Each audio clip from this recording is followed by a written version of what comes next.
That was a week. Go ahead and call this special session of the Jersey Village City Council to order, Madam Secretary. A quorum is present. Yes. Very good. We'll actually recess the special session and move into executive session. City Council is now going to retire to a closed session at 5:30 p.m.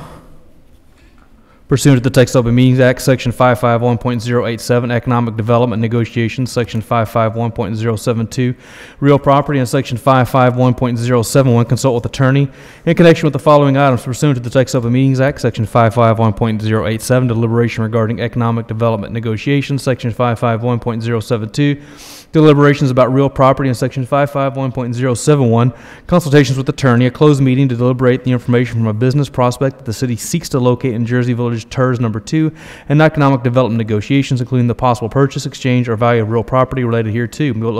We'll return to open session and continue with the remainder of tonight's agenda after the closed session deliberations are concluded. Okay, the closed session was adjourned at 7:54 p.m. and no official action or vote was conducted during the closed session. 6:54.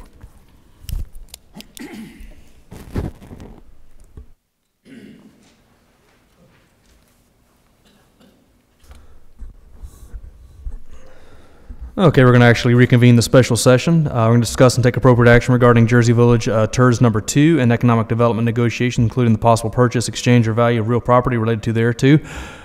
Austin Blease. Mayor and councilors, there's no action required tonight. This is item 2 in the special session. Discuss increasing the residential homestead exemption. Discussion by City Council. I'm going to go ahead and let City Manager Austin Blease lead things off.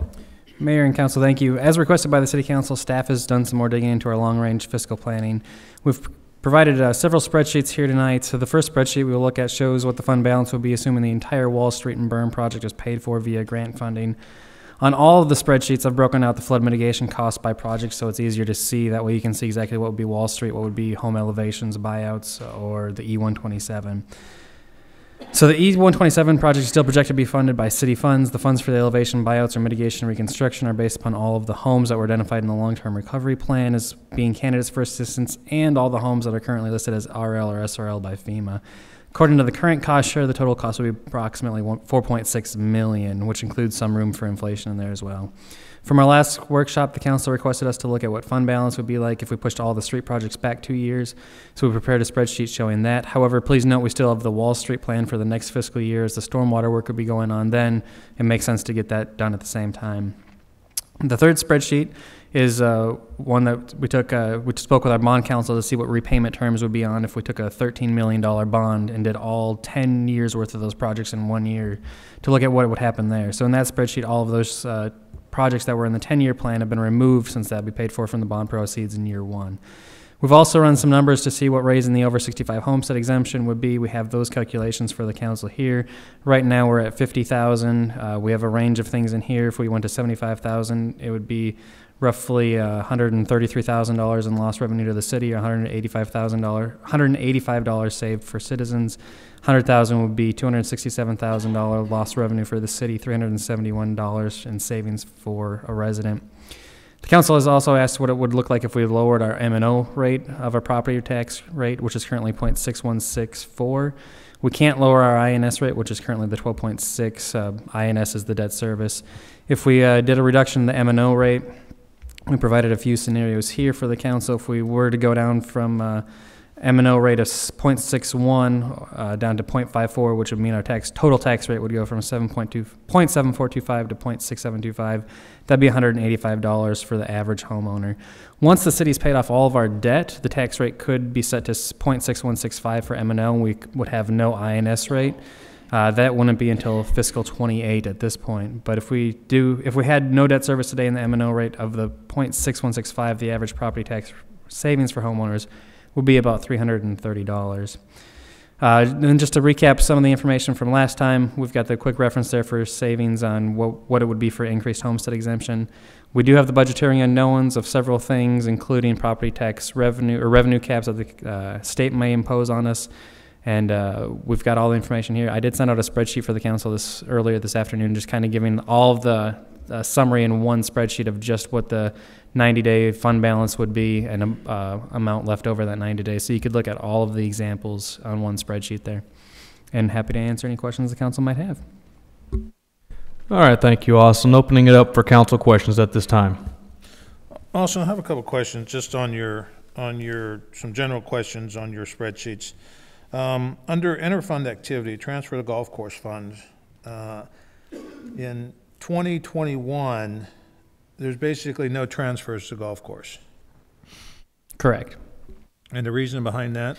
The reason behind that is that's when we feel comfortable with the new convention center space there, with the way that things are turning at the golf course, that the golf course would at that point in time not require any funds from the general fund.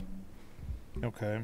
Then also, their transferred equipment purchase. This year, 175,000, subsequent years, 0. Under interfund activity.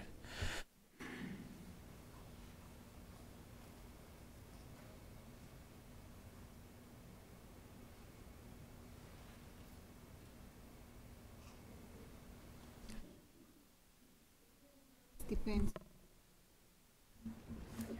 Okay, the equipment purchase depends on each budget year, depends on the necessity that we have on buying new equipment or anything else, because we have all the monies saved on the capital replacement plan.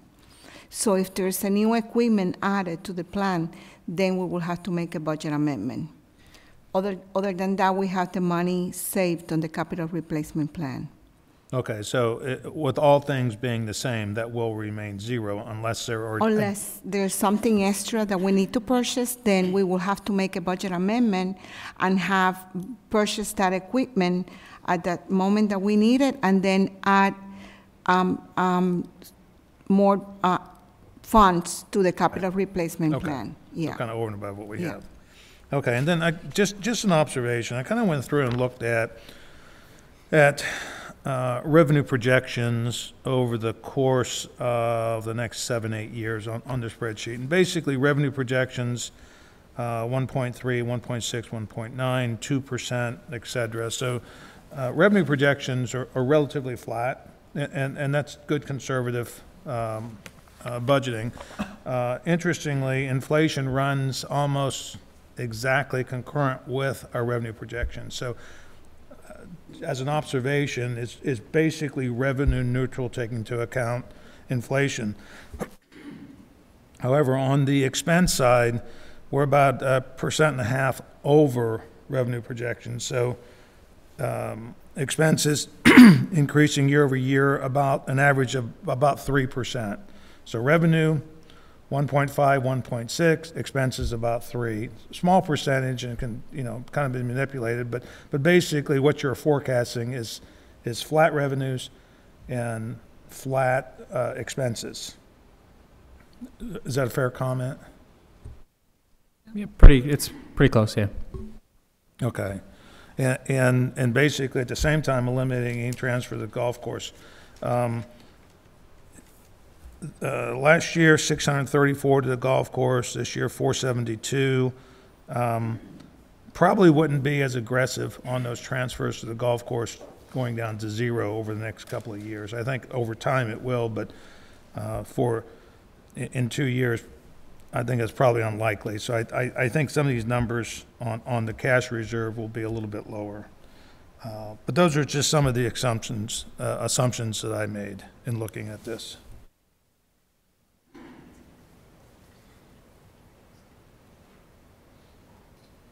Austin, the one out of the multiple scenarios here, for those who maybe haven't looked at the packet or are not aware exactly, just to kind of give some context for everyone else here. We've got a couple different spreadsheets here. We've got the original sort of outlook that was provided back in January when we first started discussing this in detail. We had the other option regarding the possibility that we get all of our grants, as you described. We also have a scenario in which we move back all of the street projects by 2 years from what the original schedule presented, and then we've got the option of a bond. I will say for me, a bond doesn't seem like, if we're talking about a discussion in the context of a homestead exemption change, I would never want to take out debt for the purpose of facilitating a tax break. That seems to make zero sense and doesn't do anyone any good. So in my mind, that bond discussion only comes into play if there's some other thing that happens that requires us to do it. So for me, what was interesting was the grant money, over which we have no control. That's somewhat interesting, but to me, what was more interesting was the thing we do have control over, which is the scheduling of the street project. If we were to adopt this particular timeline, which seems to make the possibility of a tax break feasible, what would be the consequences from a negative standpoint of bumping back these street projects by 2 years? Are we talking merely about adding some additional maintenance costs in terms of panel replacement and things of that nature, or is there something bigger here? You'd be looking at more maintenance costs. You would have the potential for pipes to burst and that type of thing, but you've got that any given day of the week. So the big thing would be you'd be looking at more maintenance costs. There's also the possibility that some of these streets would shift in the priority list if one gets a lot more wear and tear. You might be shifting streets back and forth a little bit more at that point. But really, it's the maintenance that would be the biggest difference. And out of curiosity, in our projections on the street repair maintenance side, did we continue to go up from our current expenditures? No, we're still doing the same number of panels per year of replacements. What I meant was CIP. we were looking at like a 3% escalator. Was that 3% escalator also applied to from the current base level of street repair budget upward? So the street panels, anything major that we have to do for street repair, panel replacement, that type of thing, is going to come out of the CIP, and so we did not really increase that number at all. That number stays fairly constant. Okay, I just wanted to make sure, because obviously if we did the maintenance work, then presumably the amount of money that we would spend, in other words, we're probably spending, if we started replacing streets tomorrow, the amount we spend now on street repairs would over 2, 3, 4, 5 years would presumably go down as those streets require less repair, correct? I mean, maybe not by a lot, but it certainly wouldn't be going up at an escalator. That's why I asked. I wasn't sure if we, so what it sounds like is we would basically continue to spend approximately what we spend now, maybe a little bit more on street repairs in exchange for pushing off some of those expenses to a time where we don't have a large, where we're projecting a lot of projects, and in the future we have far fewer capital improvement obligations or things that we would like to do, and so therefore pushing it back allows us to smooth those expenses out more over time. Correct. That was kind of the purpose of the bonds, though, too, is to smooth it out so that you didn't fall below that 90-day reserve level. Except I'd rather the money stay here than go to a bond investor or a bond attorney or anything of that sort. I mean, if we can avoid not just the principal, but the actual costs and interest of a bond, then that's actually a benefit for taxpayers. If we can do so, and that's why I asked about the consequences of moving it back. If we can do so at a minimal cost, I'd rather spend a little bit more money on maintenance than spend a little bit more money on interest. Well, and I agree with that. There's no argument on that. It's just that I was providing you the reasoning behind doing the bonds, and from what I'm seeing, the pushing back of the street projects provides us the safety net that we were looking for. It's just, is it going to cost us something that was unanticipated? Yeah. What's the risk of doing that? And I mean, everything I'm seeing is it's totally feasible to provide this tax relief, but I don't see us making the best decision at this point in time with what we're looking at in the next few months. It doesn't make sense. Why not wait for June and the budget meetings and stuff? And I'm not suggesting that we make a decision today. Instead, starting early on this discussion obviously was necessary because we've had a lot of additional information come out that we didn't have before. That's a good thing, regardless of what we do. The fact that today we have a much better handle on our future capital expenditures as a city is a win for everyone. But we definitely allowed the city to get this work done before the budget meetings. Well, but the thing is, I don't know that this city has ever engaged in this level of detailed discussion on, and maybe y'all have long before I was here, but we are looking at what I believe to be, based on everything I've seen from past records, probably the most comprehensive planning for capital improvement that the city's ever seen. To me, the time that we've taken was necessary. So getting started now, even though that seemed a little questionable at first for some here, I think actually it's turned out to be beneficial, because now we hopefully will be in a position where everyone will have all of their questions answered regarding the what-ifs by the time we get to that point. But yeah, my point is not to make that decision today. We make that decision in May and June, but after we've had plenty of time to work out those questions. And just to be clear, because I want to make sure that there's context to this, the reason why it doesn't make a difference if we make a decision tonight versus May or June is because, your tax bill doesn't get affected until next year, and the appraisal district doesn't need to know anything about the homestead exemption change until that time. So not making a decision tonight doesn't mean anyone's paying any more money or any less money.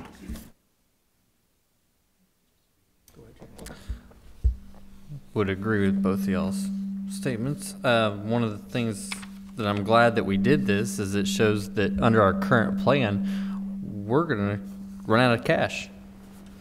Very clearly, we're going to end up going down below our reserve money. And so we're going to be forced to push back the streets 2 years regardless. So yeah, I think James's point is that had we continued on the schedule that we initially put out there in January with all the projects that were on that schedule, then yes, regardless of whether there was a tax cut or not, we would have dipped below the reserves, which we don't want to plan on doing. By recognizing that we can, in fact, push the street projects back a little bit with very little risk, number one, we avoid the risk of going below our reserves, but number two, it also shows that the lowest we get within the reserves is a little over $2 million, which means that a proposal that potentially impacts us under $500,000 a year in revenue also poses no risk to our reserves either.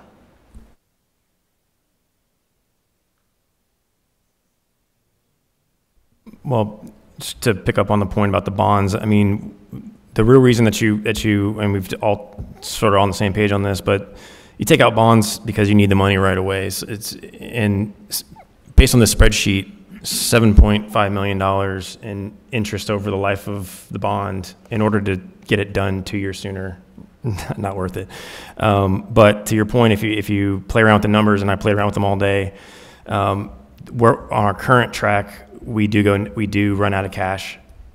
So we would, no matter what, we do need to push the streets back by 2 years, and I think that makes a lot of sense. It keeps us above our 90-day reserve in a healthy number.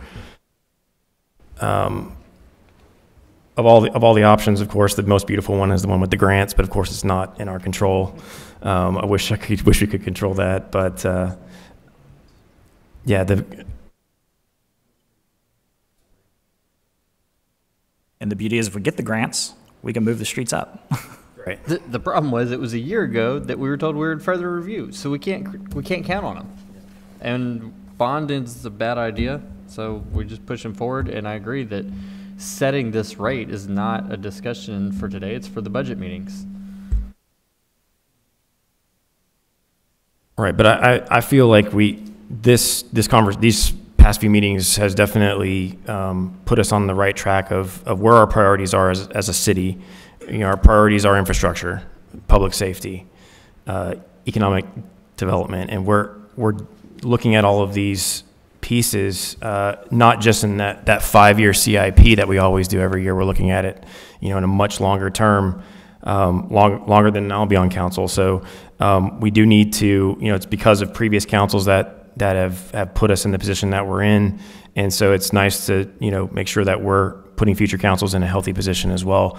And I think looking out 10, 20 years is healthier than a 5-year outlook. So thank you very much for doing that for us. just looking at all the options, playing around with the numbers, obviously moving the streets back by 2 years. There's no pressing need to have them done 2 years sooner. Definitely not $7.5 million worth of reason to move them up any sooner. And man, if the federal government could move a little faster on grants, that'd be great, but I'm not holding my breath on that one.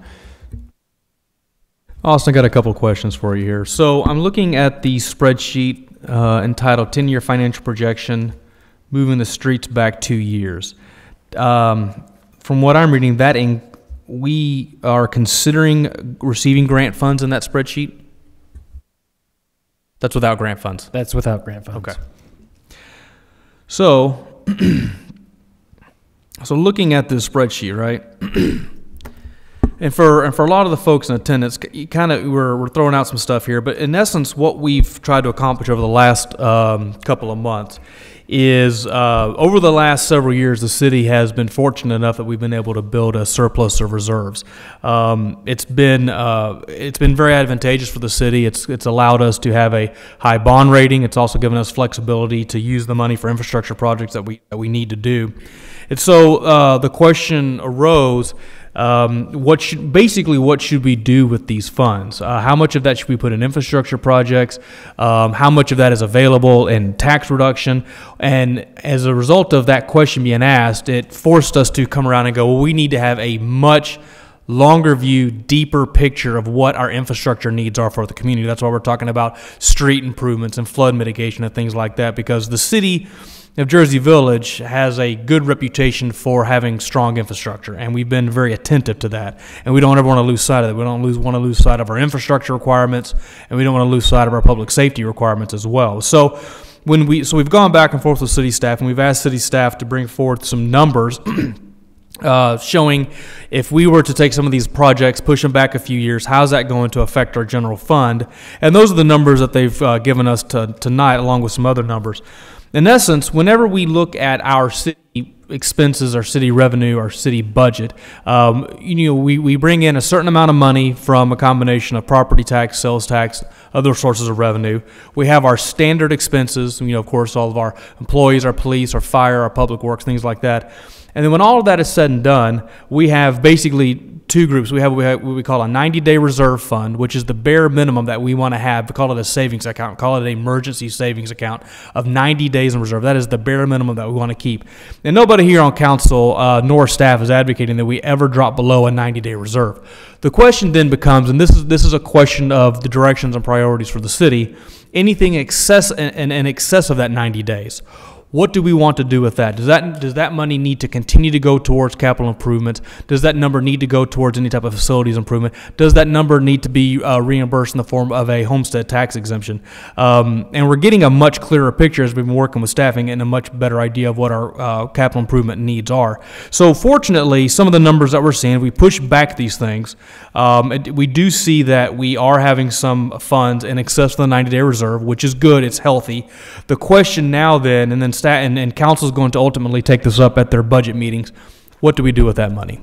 So that's going to be a question that council is going to be left up to. And I guess the real question is, it's a philosophical question and a strategic question for the city is, what is an appropriate reserve for the city, and why do we need that reserve, and what's it for? And that's going to be, and so we've been going back and forth on that, but that's going to be one of the fundamental questions that we answer, that city council answers in next budget meeting.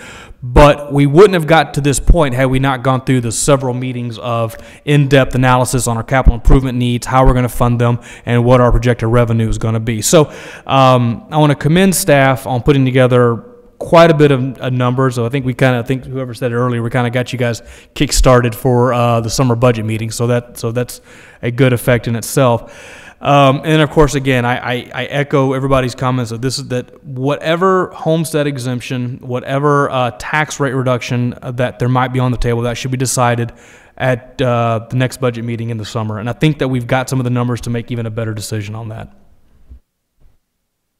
I don't know to what degree we want to, because the other conversation that was raised in the meeting packet was a question of, is the 90-day reserve sufficient?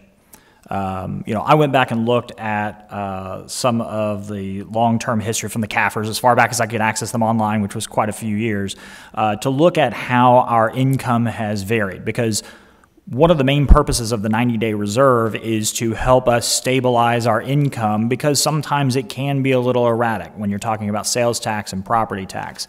So the 90-day reserve essentially acts as a 25% buffer. You know, it is 25% of our revenues for our expenses for any given budget year. And so what it does is it allows us, when there's an unexpected drop in revenues up to 25% of those expenditures, to be able to cover that difference. And at least as far back as the CAFRs are available online, I believe 2003, we have never had our revenues vary by that amount. I think it's dipped by as much as about 8-9% during the heart of the Great Recession. So what that gives me some optimism about, I would never suggest that we go below 90 days, obviously, because I think that at least according to the Governmental Accounting Standards Board, that's usually considered a solid starting point as far as like a default. But I don't know that we necessarily need to increase it, because I think it's apparent based on our history that we have not seen, even during very turbulent economic times, so much variation as to require a greater reserve. So I think the 90-day reserve has served us well and should continue to be our standard unless and until something changes fundamentally in how our revenue streams are collected. One thing I did want to point out, and I have to take into account the feedback that I got from residents, phone calls, emails, throughout this whole process, is one of the biggest concerns is folks who are on a fixed income, and that tax bill comes every year, and if it gets bigger, it comes directly out of their pocket. And one thing I didn't see in here, in your spreadsheet magic, was what happens if we raise the over 65 exemption just by a certain amount. So I know we're going to try to make our decisions coming up, in the summer workshop. It'd be nice if you could get into your Excel sheet geekiness and there's a little bit of it in the packet, but it's not all together. That's the difference. Right. We do have some of that information in the packet. You'd have to take the total exemption amounts and subtract that from the spreadsheet, but we can work some more Excel geekiness and make that happen for you. Yeah, see, I was just playing in spreadsheets all day, so it would be nice to have that flexibility in a combination of, because right now it's kind of split up one or the other, and so whether we go to full 20% in homestead exemption or raise the over 65 exemption, that was the biggest concern was, hey, council, if you can only do one or the other, I prefer to stay in my home, and the 65 exemption was kind of the bigger, if you had to do something, that please focus on that. So in our budget workshop meetings coming up in the summertime, I would like to see that in a Excel spreadsheet workable. We can make that happen. Yeah, I think I'm open to that as far as even blending it together, maybe a little bit of both. Because I agree. I think it is very important for us to ensure that our neighbors who are on a fixed income are able to continue to remain in their homes. I do think we probably should get a full sense of exactly what mechanisms currently exist in that regard. I'll admit I'm not super familiar with it, but I just want to make sure that we're fully aware of kind of what protections are in place for anyone who is over 65 or anyone who's disabled in terms of being able to potentially avoid payment of taxes over time. I think there are some provisions to that effect. So I think that there may be some protections. That being said, however, I do agree that it's probably a good idea as part of it to also look at the over 65 exemption, because I think, for example, right now the over 65 exemption is $50,000. So the first $50,000 in value of the home is not even considered at all for tax purposes.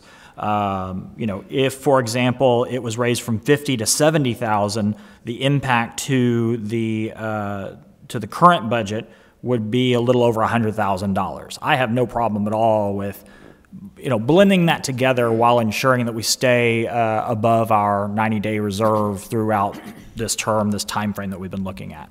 Right. Looking at the numbers, I think it benefits more people who have the most concern with staying in Jersey Village and their senior years. That's the biggest concern that was kind of fed back to me. And so if we can't, if we're going to do our budget workshops in the summertime and we're trying to come up with a good most relief for the most people, without impacting the services that we provide, then, I would like to see some sort of, potential combination of the over 65 exemption and homestead exemption. I appreciate you guys. Thanks, buddy. I was surprised of all I got a lot of feedback through conversations at the park, phone calls, emails. Majority that I received actually were interested in keeping the rate where it was. But the ones that wanted to keep it where it was also said they really were interested in the 65 number and bringing that up. And it's actually cheaper to bring that number up than it is the 12%. So I agree, it's something we need to look at, and it's a better bang for the buck, and they're the people that really need it. Just an observation, Austin, maybe you can verify this.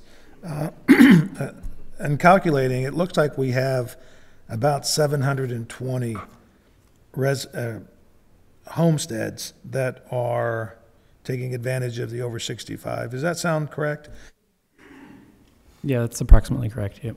So about, and our total homestead, our total homesteads are 2,200. So basically 1/3 of our residents are taking advantage of that. Do we have, on a disabled exemption, I'm a little unclear, do we have a additional disabled exemption? And what is that amount? Depends on the like if they're veterans, depends on how disabled they are. I can get you that information. Okay. Well, Yeah. as we're talking about these things, I think as we talk to what you guys are bringing up, I'm a big advocate of the over 65 because obviously the financial resources become more limited and more fixed. And if we're going to, and basically you can make the argument that these people have paid their dues. They've paid into the city for a number of years. So I'm really an advocate of looking at the over 65 and disabled and making some meaningful, if we're going to implement some tax cuts, let's make some meaningful cuts to these people. And to Bobby's point, if you implement a 75,000 from 50 to 75, it roughly decreases the general fund by $133,000 or $185 a year per affected homestead. So I think that's meaningful. So to your points, gentlemen, I think we really need to look at the over 65 disabled as a top priority. Anything else? Any other comments? Okay, staff, I think that you guys have been given some good direction. I think, unless I'm hearing anything to the contrary, I think council would like to see in July a budget proposal that has revenues and with a possible increase in the over 65 exemption. Right? Okay. I guess pick a good starting point. Show the exemption rate and let's see how it impacts the revenue. And I think council's going to want to look at that in July. One quick question. What's the date that we need to inform HCAD by? I think we need to do it before July. Yeah, I thought it was June. I believe it's July 5th or 6th when we have to advise the county and HCAD. How about the May budget meetings then? I think we could maybe discuss during the May budget meetings with the plan to make a decision no later than the June regular session. Yes, I believe so.